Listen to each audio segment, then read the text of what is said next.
الحمد لله رب العالمين نحمده ونستعينه ونستغفره ونؤمن به ونتوكل عليه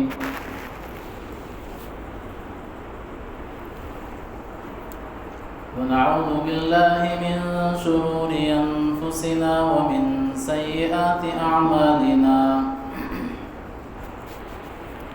من يهده الله فلا مضل له ومن يضلله فلا هادي له وأشهد أن لا إله إلا الله وحده لا شريك له وأشهد أن سيدنا وسندنا ونبينا ومولانا محمدا عبده ورسوله. قال النبي صلى الله عليه وسلم من أطاعني فقد أطاع الله أو كما قال النبي صلى الله عليه وسلم. وقال الله تعالى في مقام آخر يا أيها الذين آمنوا أطيعوا الله وأطيعوا الرسول. رب اشرح لي صدري ويسر لي أمري واحلل عقدة من لساني يفقهوا قولي. اللهم صل على محمد وعلى آل محمد وبارك وسلم. صدق اللہ العظیم.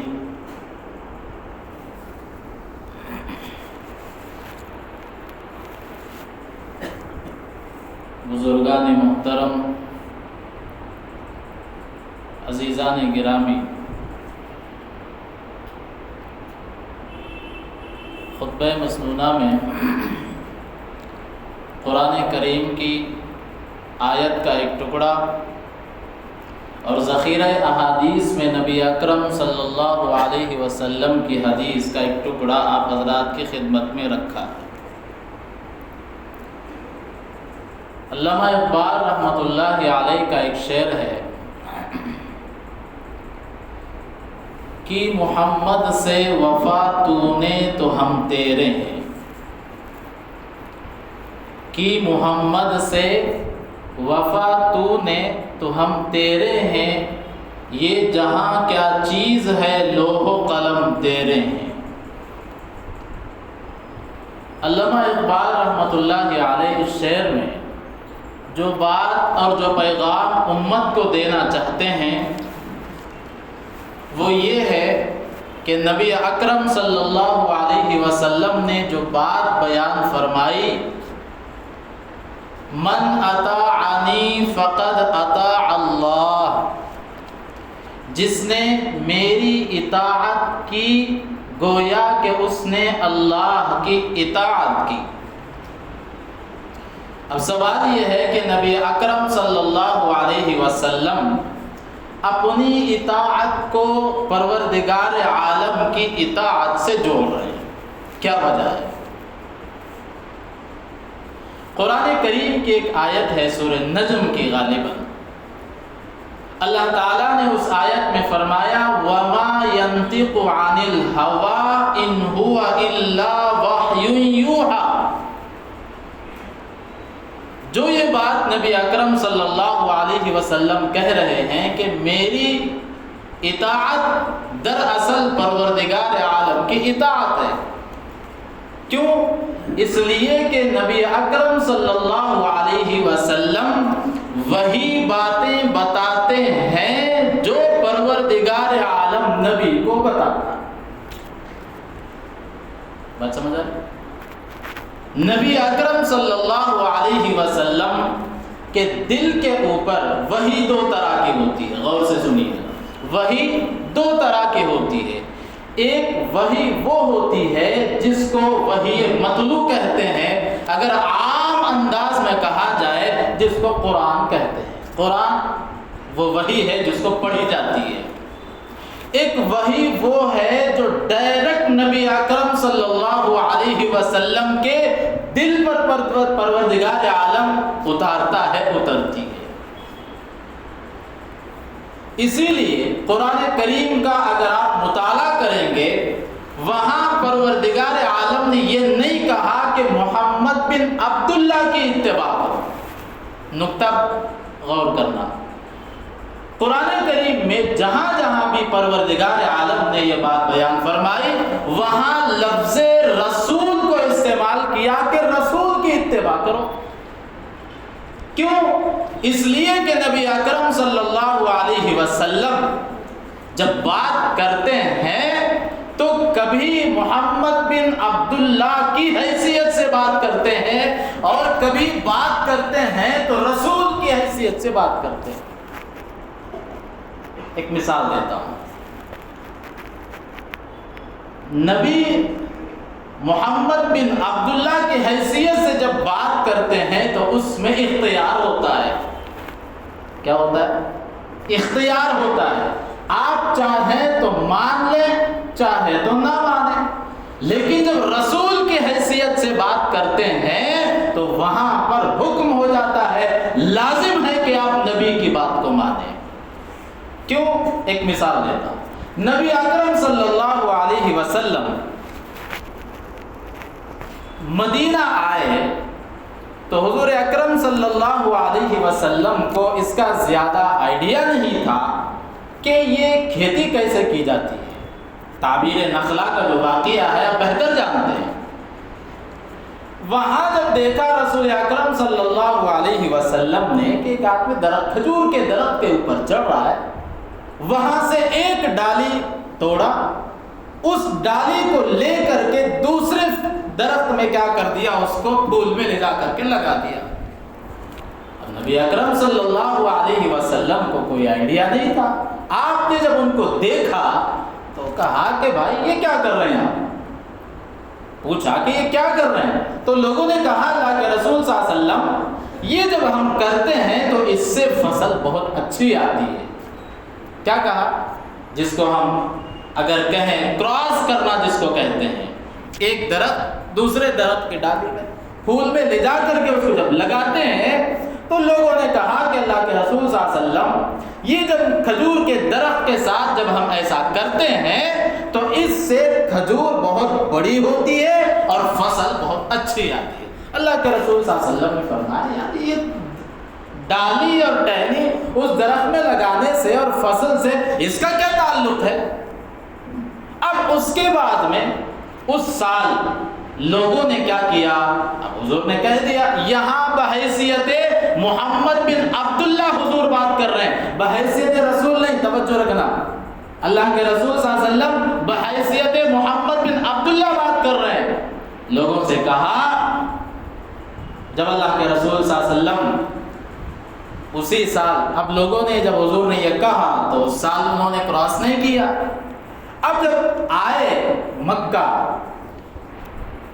تو اس وقت کی جو فصل کٹی، صحابہ سے کہنے لگے بھائی پہلے تو کھجور بہت موٹی موٹی آیا کرتی تھی اور بہت زیادہ مقدار میں ہم فصل لیا کرتے تھے، لیکن یہ تو کھجور یہ بہت معمولی سی معلوم ہوتی ہے، آخر کیا وجہ ہے؟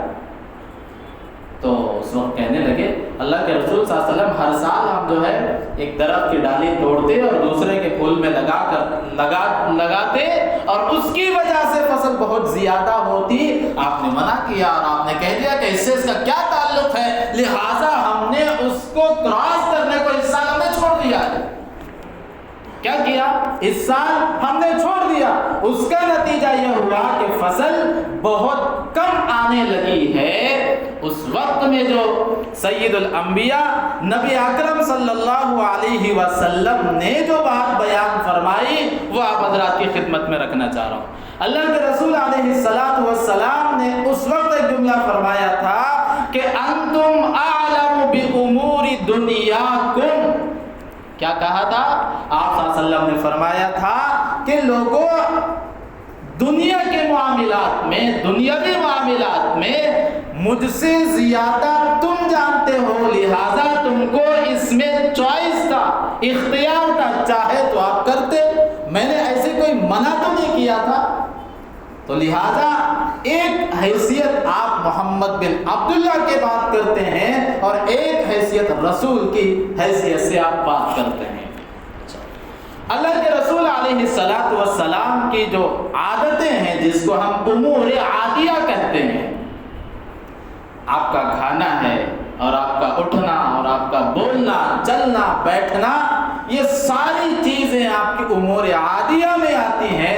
اگر ہم ان کو کریں گے تو ثواب ملے گا، اگر ہم ان کو کریں گے ثواب ملے گا، نہ کریں گے کوئی بات نہیں۔ لیکن اگر امور عادیہ کو حقارت کریں گے، حقارت کی نگاہ سے دیکھیں گے، جس کو انگریزی میں انسلٹ کہتے ہیں، اگر امور عادیہ کی اگر انسلٹ کریں گے تو پھر کفر کا اندیشہ ہے۔ کس کا اندیشہ ہے؟ کفر کا اندیشہ ہے۔ لہذا نبی اکرم صلی اللہ علیہ وسلم نے یہ جو بات آپ نے بیان فرمائی کہ جس نے میری اطاعت کی وہ بحیثیت رسول ہے، بحیثیت محمد ابن عبداللہ نہیں ہے۔ دیکھیں، عبادت اور عقیدہ، توجہ ہے توجہ، عبادت اور عقیدہ دو چیزیں ہیں۔ عام لوگوں کے ذہن میں یہ سوال آتا ہے کہ بھائی یہ چیز بتاؤ کہ اس چیز میں منع کہاں کیا گیا ہے کرنے کے لیے؟ بھئی جس چیز کو نہ پروردگار عالم نے روکا ہو، نہ رسول نے روکا ہو، آپ کون ہوتے ہیں روکنے والے؟ یہ ہمارے ذہن میں ایک عام سا سوال اٹھتا ہے۔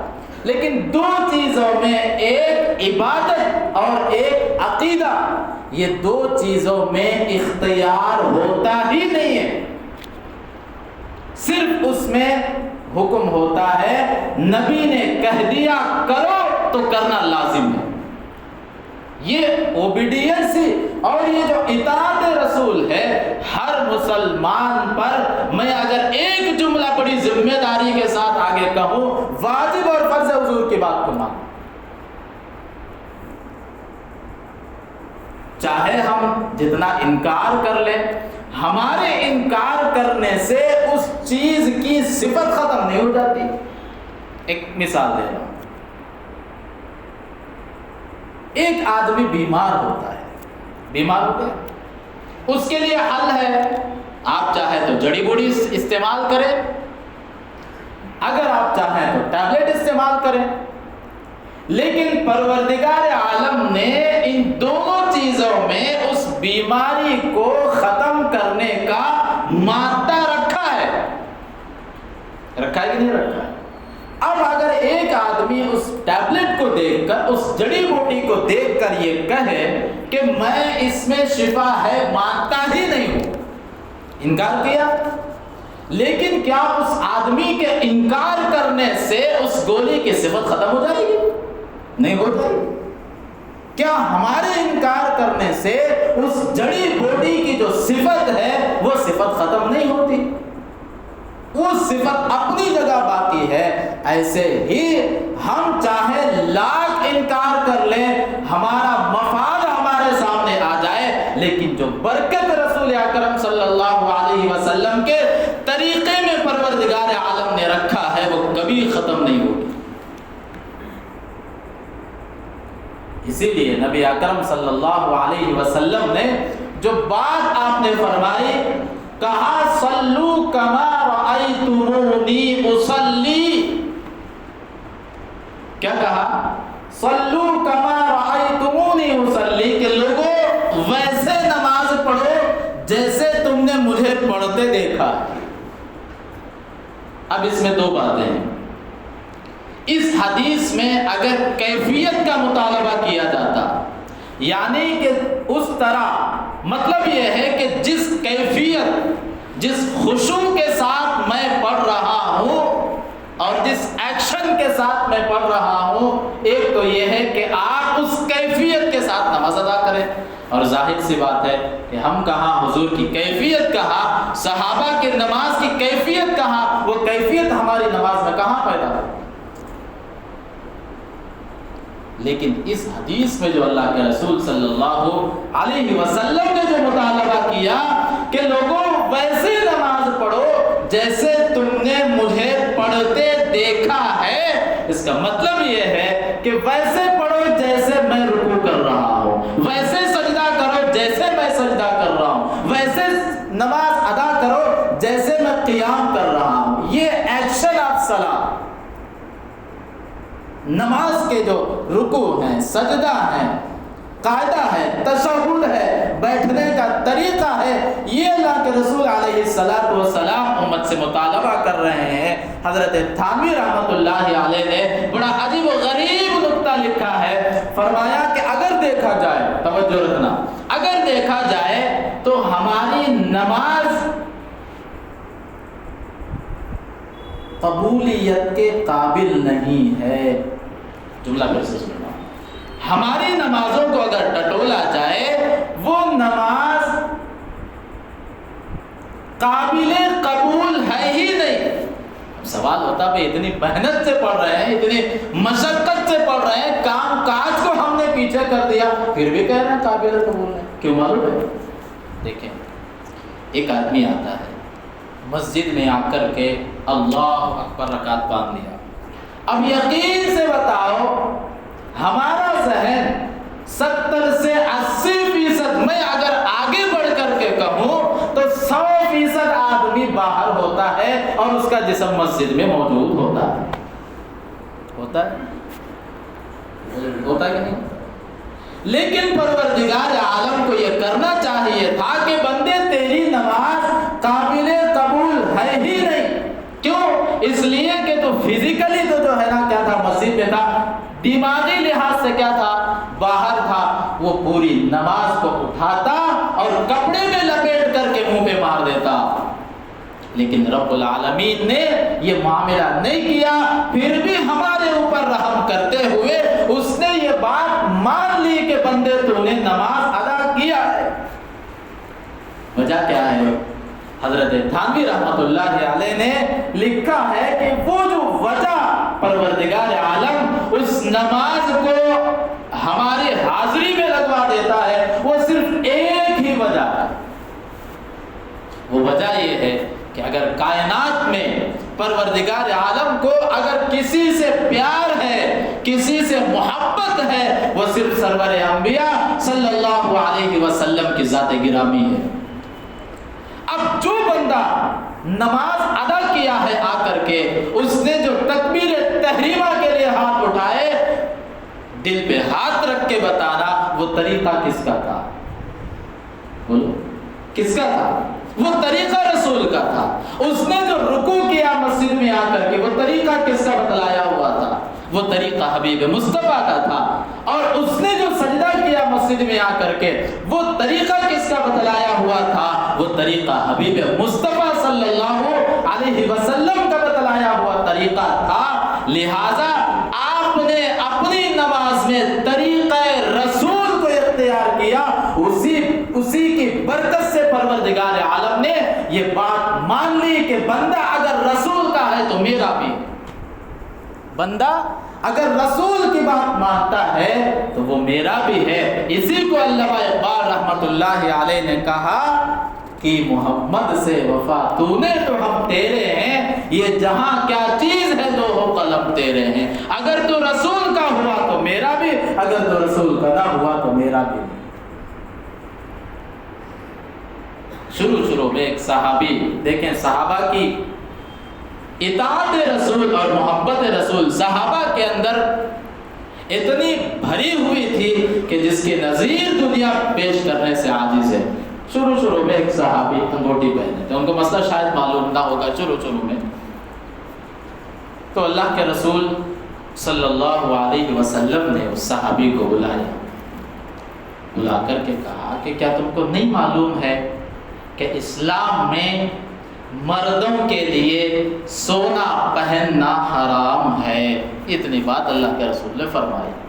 وہ جو صحابی ہاتھ میں انگوٹھی پہنے ہوئے تھے، فوراً آپ نے کیا کیا؟ اٹھا کر کے دور پھینک دیا، اٹھا کر کے۔ جب دور پھینکا تو بازو والے کہنے لگے کہ اچھا مردوں کے لیے تو حرام ہے، کم سے کم رکھ لینا جیب میں، گھر میں دے دیتا، گھر میں استعمال میں آ جاتی۔ صحابی کہنے لگے جس چیز پر رسول نے ناراضگی کا اظہار کیا ہو، میری ہمت نہیں ہوتی ہے پھر دوبارہ اس چیز کی میں شکل دے۔ یہ جو اطاعت ہے صحابہ کے اندر، تب جا کر کے پروردگار عالم نے ان کو ملک فتح کرنے کے جو ہے نا وہ حوصلہ دیا۔ ہم نے تو حیرت ہوتی ہے، ہم نے تو اپنے گھروں پر جھنڈے گاڑے، وہ تو ملک فتح کیے۔ وجہ کیا تھی؟ وجہ اطاعت رسول تھی۔ وجہ نبی اگر کہہ دے مان لیا فوراً، اسی کی برکت سے پروردگار عالم نے ان کو اتنا بڑا مقام دیا ہے۔ آپ دیکھیں، یہاں رک کر کے ایک بات آپ کو سمجھانا چاہ رہا ہوں۔ اللہ کے رسول علیہ السلام نے جس چیز کو دیکھا، وہ جو صحابی کو معلوم نہیں تھا شروع میں انگوٹھی کا کہ اسلام میں مردوں کے لیے سونا پہننا حرام ہے، لیکن آپ نے جب ایک غلط چیز دیکھی تو فوراً آپ نے ٹوکا۔ کیا کیا؟ فوراً آپ بول پڑے۔ نبوت کی جو شان ہوتی ہے وہ یہ ہے کہ جب کوئی غلط اور منکر دیکھتا ہے، وہ کبھی بھی اپنی زبان کو خاموش نہیں رکھتا۔ وہ جو واقعہ ہے حضرت خضر علیہ السلام، حضرت موسیٰ علیہ السلام کا، اس میں جو واقعہ پیش آیا، سفر پہ چلے، وعدہ کیا تھا کہ موسیٰ وقت کا رسول ہے، وعدہ کیا تھا۔ حضرت خضر علیہ السلام نے ان کو کنڈیشن کی تھی کہ موسیٰ سفر میں چل رہے ہیں، زبان کو خاموش رکھنا، بولنا نہیں۔ بہرحال سفر پہ روانہ ہوئے۔ روانہ ہونے کے بعد میں جو لمبا واقعہ ہے، آپ زیادہ جانتے ہیں کہ ایک آدمی کا جو کیا کر دیا، وہ بچے کو قتل کر دیا، دیوار گرا دی، پورا واقعہ آپ جانتے ہیں۔ لیکن اصل اس واقعے میں جو چیز ہے، جب ایک چیز انہوں نے دیکھا کہ بچے کو مار دیا گیا، موسیٰ علیہ السلام وقت کا رسول ہے، وعدہ بھی کیا، لیکن ایک بات آپ کو بتا دیں، اس وعدے سے اونچی جو چیز تھی وہ رسالت چیز تھی۔ وعدے سے جو اونچی چیز ہے وہ رسالت ہے۔ قرآن کریم کہتا ہے، حضرت خضر علیہ السلام کا جملہ نوٹ کیا، کہا اِنَّكَ لَن تَسْتَطِيعَ مَعِيَ صَبْرًا، کہا کہ موسیٰ تم میرے ساتھ صبر کی استطاعت نہیں رکھتے۔ لیکن موسیٰ علیہ السلام نے جب دیکھا، فوراً بول اٹھے کہ خضر یہ تم کیا کر رہے ہو۔ لیکن نبوت کی جو شان ہوتی ہے وہ یہ ہے کہ وہ غلط چیز جب دیکھتا ہے، اسی لیے اللہ کے رسول علیہ السلام نے فرمایا، العلماء ورثۃ الانبیاء لم یورثوا دینارا ولا درہما، کہ علماء انبیاء کے وارث ہیں۔ کیوں؟ جب وراثت دینار اور درہم کی وراثت نہیں ہے، وہ کس کی وراثت ہے؟ نبوت کی وراثت۔ نبی کی جو شان ہوتی ہے، رسالت کی جو شان ہوتی ہے، اسی کو وراثت کا۔ ایک چیز جب ہم غلط چیز کو جب ہم دیکھتے ہیں تو اس وقت میں ٹوکنا ہوتا ہے تو ہمارے ذہن میں ایک خیال آتا ہے، بہت معمولی سا خیال۔ کیا آتا ہے؟ میں اگر اس کو بولوں گا یہ کیا کرے گا؟ میرے لیے برا مان جائے گا، اس کو ٹھیس پہنچے گی۔ لیکن صرف دو ہی جگہ ایسی ہیں کہ جہاں آپ خاموشی اختیار کرتے ہیں بھلے منکر ہو رہا ہو، اس میں سے ایک جگہ یہ ہے کہ اگر آپ غلط چیز پر، منکر پر آپ بول رہے ہیں اور آپ کی جان کو خطرہ ہے، گا تو اس آپ کے لیے کیا ہے؟ آپ خاموشی اختیار کرنا آپ کے لیے بہتر ہے۔ دوسری وہ جگہ ہے کہ اگر ہم اس کو زیادہ بول دیں گے وہ بندہ اسلام سے نفرت کرنے والا بن جائے گا اور وہ دائرہ اسلام سے نکل جائے گا۔ اگر یہ پوزیشن آ رہی ہے، یہ دو جگہ آپ خاموش رہ سکتے ہیں، بجائے بولنے کے خاموشی اختیار کریں، لیکن بقیہ جگہ آپ حکمت کے ساتھ، مصلحت کے ساتھ غلط چیزوں کو اور منکر کو ختم کرنے کی کوشش کریں۔ نبی اکرم صلی اللہ علیہ وسلم کی جو اطاعت کا جو جذبہ صحابہ اکرام رضی اللہ عنہ اجمعین کے دلوں میں جو تھا، ایک صحابی ہیں حضرت حنظلہ رضی اللہ تعالی عنہ، اسی کو علامہ اقبال نے کہا کہ محمد سے وفا تونے تو ہم تیرے ہیں، یہ جہاں کیا چیز ہے لوح و قلم تیرے ہیں۔ یہی صفت صحابہ کے اندر تھی، تب جا کر کے پروردگار عالم نے رضی اللہ عنہم ورضوا عنہ کی سرٹیفکیٹ ان کو دیا۔ حضرت حنظلہ رضی اللہ تعالی عنہ نیا نکاح ہوا، غسل جنابت فرما رہے تھے۔ آپ دیکھیں اطاعت رسول کا جو جذبہ تھا وہ کتنا بڑا ہوا تھا۔ غسل کے دوران اچانک حکم ہوتا ہے، ایمرجنسی ہو گئی، اچانک جانا پڑا۔ اللہ کے رسول علیہ السلام نے اعلان کیا جنگ کا، وہ صحابی رسول کے کان میں جب آواز پڑی فوراً نکل پڑے۔ اتفاق ایسا ہوا، اللہ کا کرنا ایسا ہوا، وہ صحابی گئے اور جنگ میں جا کر کے شہید ہو گئے۔ لیکن شہید جو ہوتا ہے، جس کو ہم شہید اصلی کہتے ہیں، اس کو غسل نہیں دیا جاتا۔ لیکن حضرت حنظلہ رضی اللہ تعالیٰ عنہ واحد صحابی ہے، جب وہ گئے لڑتے لڑتے انہوں نے اللہ کی راہ میں اپنی جان دے دی۔ جب جان دے دیا تو شہید کو غسل نہیں دیا جاتا۔ ان کی شہادت پروردگار عالم کو اتنی پسند آئی، عرش کو ہلا کے رکھ دیا۔ فرشتوں کو پروردگار عالم نے غسل کے لیے بھیجا کہ جاؤ، اس لیے کہ وہ جنوبی ہیں۔ کیوں؟ اس لیے کہ وہ اسی صحابی کا لقب، جن کو غسیل الملائکہ کہا جاتا ہے، جن کو فرشتوں نے غسل دیا، یہ وہی حنظلہ رضی اللہ تعالیٰ۔ اتنا بڑا مقام اور اتنا رتبہ ملا کیوں؟ صرف حضور کا ایک حکم ہوا اور آپ نے فوراً حکم کی تعمیل کرتے ہوئے آپ نے اللہ کے راستے میں اپنی جان تک گوا دی۔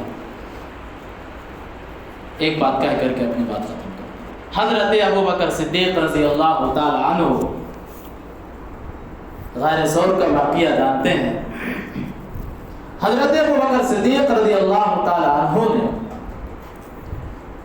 جب غار کے اندر دیکھا تو سوراخ ہیں، تو آپ نے ان سوراخوں کو کپڑے سے یا کسی چیز سے آپ نے سارے سوراخ بند کر دیے۔ لیکن اتفاق ایسا ہوا کہ ایک سوراخ اس میں کیا تھا؟ خالی تھا، ایک سوراخ بند کرنا ان سے رہ گیا تھا۔ بہرحال اللہ کے رسول علیہ السلام اور حضرت ابو بکر صدیق رضی اللہ تعالی عنہ غار کے اندر تشریف فرما ہے۔ نبی اکرم صلی اللہ علیہ وسلم کا سر مبارک حضرت ابو بکر صدیق رضی اللہ تعالی عنہ کے ران پر آپ کا سر ہے، آپ سو رہے ہیں۔ لیکن حضرت ابو بکر صدیق رضی اللہ تعالی عنہ نے جب دیکھا کہ ایک سوراخ رہ گیا ہے، ہوتا ہو اگر اس میں کوئی جانور ہو تکلیف دینے والا اور حضور کو کاٹ لے گا تو حضور کو تکلیف ہوگی، تو اس وجہ سے آپ نے ایک پیر اٹھا کر کے اس سوراخ کو بند کر دیا۔ کیا کیا؟ سوراخ کو بند کر دیا۔ اور نبی اکرم صلی اللہ علیہ وسلم کا سر اقدس آپ کے ران پر ہے، آرام فرما رہے ہیں۔ آپ نے جب سوراخ پر پیر رکھا تو اتفاق ایسا ہوا کہ موذی جانور اس سوراخ میں جو جانور تھا اس نے کیا کیا؟ حضرت ابو بکر صدیق رضی اللہ تعالی عنہ کے پیر کو ڈس لیا۔ ظاہر سی بات ہے تھوڑی دیر گزری، تھوڑا برداشت کیا، لیکن جو وقت گزرتا گیا آپ کے اوپر وہ زہر غالب آتا گیا۔ اب یہاں دو چیزیں تھیں، ایک تو یہ تھا کہ آپ حضور کو جگا دیتے، جیسے ہی بچھو نے ڈنک مارا آپ جگا دیتے اور حضور کی نیند میں خلل آ جاتا، ایک تو ایک آپشن تھا، اور دوسرا آپشن یہ تھا کہ آپ حضور کو آرام کرنے دیتے اور خود تکلیف برداشت کرتے۔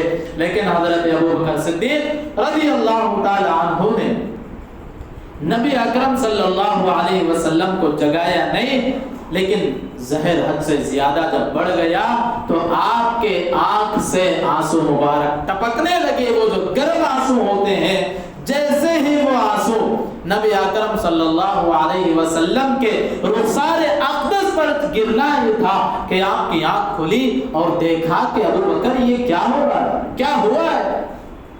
تو آپ نے فرمایا کہ رسول اللہ صلی اللہ علیہ وسلم بچوں نے ڈنک مار لیا۔ اللہ کے رسول صلی اللہ علیہ وسلم نے فرمایا ابو بکر اس میں آپ جگا دیتے، مجھے آپ جگا دیتے، کوئی پریشانی والی بات نہیں تھی۔ حضرت ابو بکر صدیق رضی اللہ تعالیٰ عنہ نے فرمایا اللہ کے رسول جگانا مجھے گوارا نہیں ہوا، جب تک میری جان میں جان ہے، میرا خون کا آخری قطرہ آپ کے حکم کے تابع اور آپ کی اطاعت پر قربان ہے، لہٰذا میں نے اپنے آپ کو تکلیف برداشت کیا، میں نے آپ کو جگانا پسند نہیں کیا اس لیے کہ آپ کی نیند میں خلل آ جائے۔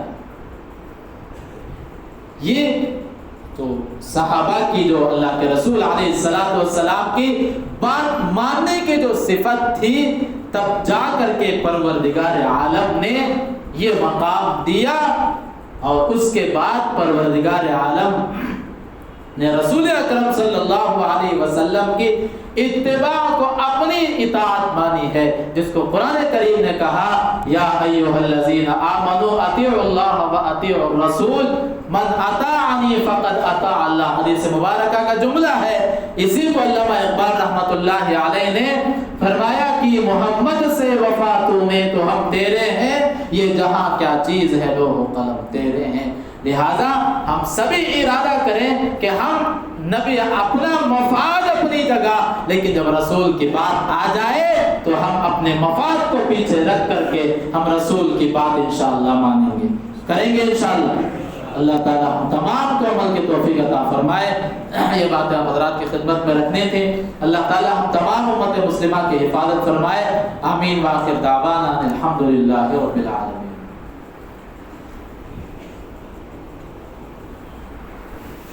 Airline